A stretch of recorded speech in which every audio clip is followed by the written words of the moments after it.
time to talk about free agency for the Carolina Panthers and start making some predictions on the roster. So today we're going to start from scratch, take a look at the cap space that is currently available for the Panthers, talk about some things they can do to give themselves more cap space available, and then we'll take a look at, hey, who should they keep from the current roster that are free agents? Who should they let go or let move on? And who should they maybe consider bringing back? Then we're going to look at some free agent names. And here's the thing, folks. We are going all in on this today. All in. We're not going to sit back and, take a two-pointer. We're going for straight up dunks, slam dunks for the Carolina Panthers. So without further ado, let's get right into it, folks. Starting off now, and let's go back here, your Carolina Panthers free agency tracker. And for those folks that missed the last call, here we go. We've got everything up and available for you. 21 unrestricted free agents. I will not, I am going to read them all because, I know there's some people that are going to listen to the audio version of this, but Andy Dalton, Austin Corbett, Brady Christensen, Tommy Tremble, Ian Thomas, Felipe Franks, David Moore, Mike Boone, Deshaun Williams, Cam Gill, Shaq Thompson, Mike Jackson, Caleb Farley, Xavier Woods, Jordan Fuller, Nick Scott, Sam Franklin, Lonnie Johnson, Johnny Hecker, Eddie Pinheiro, JJ Jansen, exclusive rights free agents. So we own the rights to these players. They're Panthers if we want them. But Brian Ray and Chandler Wooten, and your restricted free agents, meaning, hey, if they go out and get another offer, we can match it. That is Cade Mays, Devin Tompkins, Raheem Blackshear, Vilas Jones Jr., and Dan Chisena. All right, we got to talk about how do we get this cap space number in a better position. The Panthers currently have $23 million. Yes, we have a Brant Tillis. We hope he can work some magic, but let's go ahead and work some magic for Brant Tillis so that we have some flexibility to go after some free agents. If you think about getting a number one wide receiver, and this was out addressing any position on the team, he's going to demand probably 20, 25, 30 million per year. So for us in this situation, we would hope that we can work something out where this first year maybe not as heavily loaded as years down the road. But how do we do this? Number one, we've got to restructure a few players on the team, and we'll talk through those. Number one, Taylor Moton, highest paid player on the team. He deserves to be here. $31 million. Now, when I say restructure, it's all about converting part of the current salary into a roster bonus to open up some cap space. I am not in favor of extending, because remember, when you get into extending, you're talking about voided years. You're pushing the problem down the road. So some form of restructure. And again, if I was a GM and a cap expert, I'd be working in the NFL. So I'm giving you my version of what I think the Panthers should do. Now, we can talk about Miles Sanders.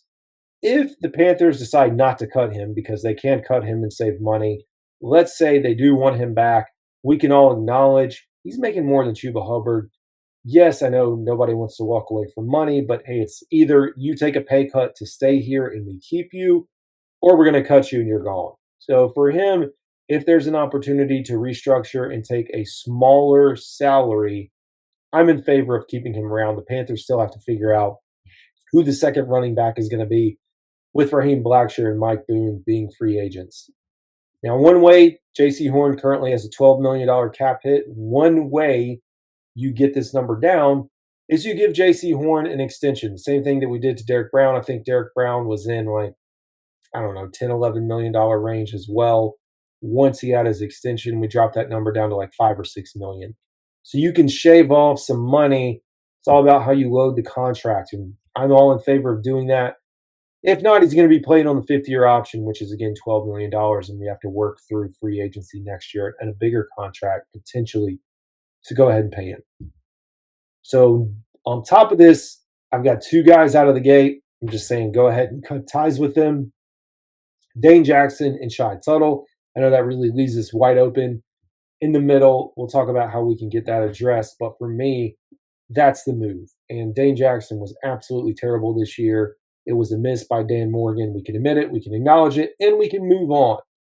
And again, save money along the way. So believe it or not, And a lot of this is really centered around Taylor Moton's contract, a lot of these other restructures and extensions. It doesn't do a lot, but you can see here just some basic decisions around 5 or 6 players. We go from 23 million to 59 million. You can do this yourselves on Over the Cap or Spotrac. There's a GM, I don't know what you call it, tool to play around with this stuff. So have at it. Go do it yourself. Tell me what you find. But that's how we get here. All right, so I gave you that big list of free agents. Let's talk about and these guys. Now, when we talk about the 58, $59 million, I'm working with that money to build out our roster for next year. Now, give or take probably $2 or $3 million, one way or the other. I'm getting this thing as close to 58, 59 million and telling you who I think we can spend this money on. So out of the gate, I have a group of must-sign players. This is my must-sign group. Mike Jackson, Tommy Tremble, David Moore, Cade Mays, and J.J. Jensen. I don't have anyone else that I see as a must-sign. I think everyone else is, hey, maybe if this thing can work and we can get a team-friendly deal, or it's bye-bye, see you later, which we'll talk about in a second. Team-friendly re-signs for me. Shaq Thompson, the veteran. The injuries hurt. They sure do. But because of what he means to this Panthers organization, let's bring him back. Same thing with Johnny Hekker. I'm not, in favor or not in favor. But I don't know, like what type of upgrade are we really going to get? So I put him in that mix. Same with Xavier Woods. Sam Franklin is a great special teams ace, but that is it. So for me, and a lot of people want to bring him back, you need special teams player, and I like his energy. He kind of brings the same thing as a Felipe Franks, but I'm not like pounding, busting down the door to make this happen. Austin Corbett is a maybe as well. Again, injuries.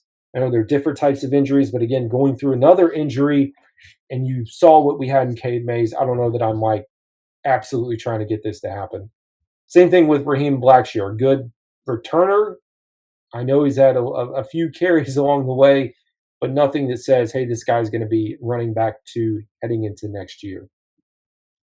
Now, you can see a little bit different version. Now, this is the full roster of where I think things stand. And again, I saw the team-friendly contracts. I'm extending this a little bit. Let's talk about some other guys that I think should be considered. Now, guys that are absolutely not a priority. Ian Thomas. I'd throw Felipe Franks in there, but I looked at him more for special teams and thinking through the 90-man roster. Mike Boone, it's not that he's been bad either, but I put him up there.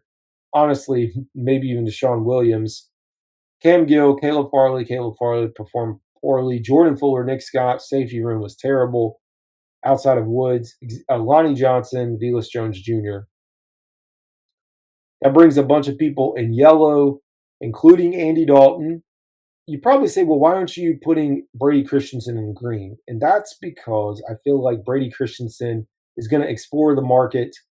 I think he's gone. And so for me, I'm just going ahead and wrapping my mind around the fact that he's not going to be here. He's going to move out. He's going to get a starting job, which he should. So I put him down on the list. Talked about Felipe Franks, Deshaun Williams, Shaq, Xavier Woods, Sam Franklin, Hekker.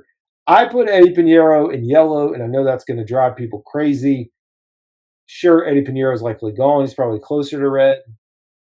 I'm a fan of Eddie's. Y'all know that. But not to the point where I'm going to let it like overtake me as like not seeing what we have seen over the course of the season and the inconsistency. So I'm a fan of, okay, if you want to replace him, just tell me who and how is he going to be better? Because even through the inconsistencies, Eddie's, and I'm not talking about best in the NFL target, in the NFL today, currently, still within like the top 18 to 19. And I'm not saying you should hang your hat on that, because we have absolutely seen better, but look at the year that Justin Tucker had. Justin Tucker the best of all time, though, so it's a little bit different, and I get it. But that's where I put it. And then LeBron Ray, Chandler Wooten, again, if you can bring him back on the 90-man roster, so be it.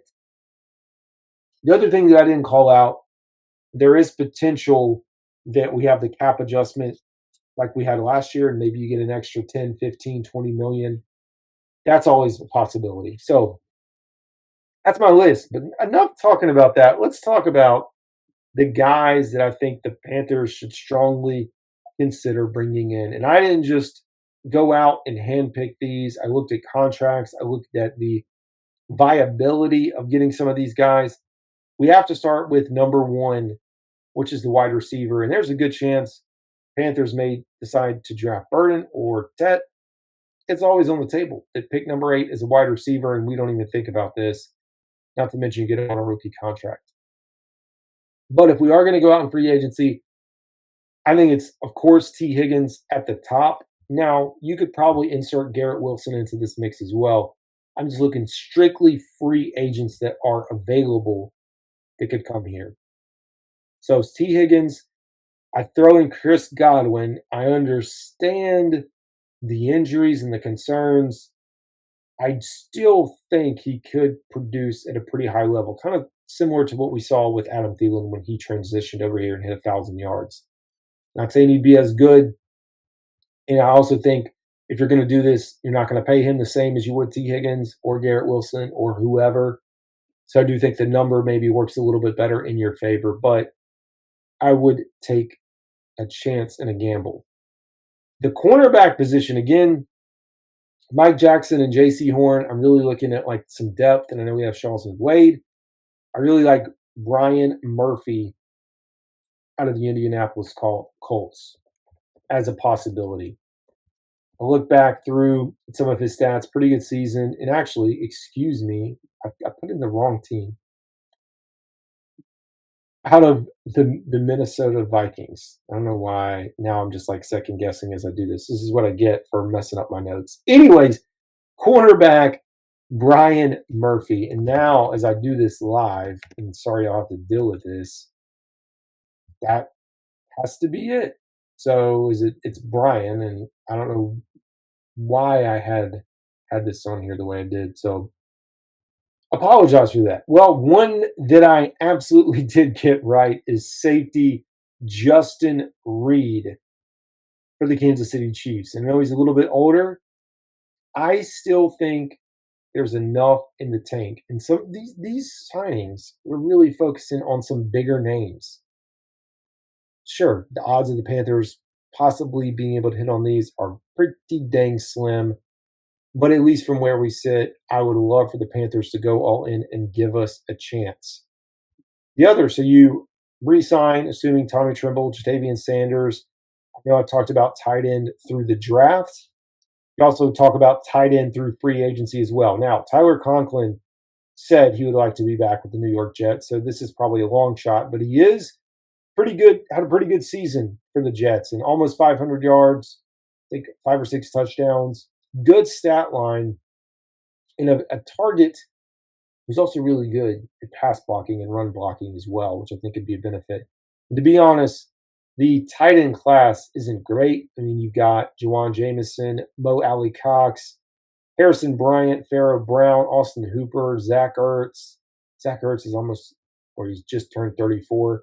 So there's not a lot of names that jump off the table, and the Panthers are going to need a third tight end. Like, that's just, you're not going to roll out there with 2.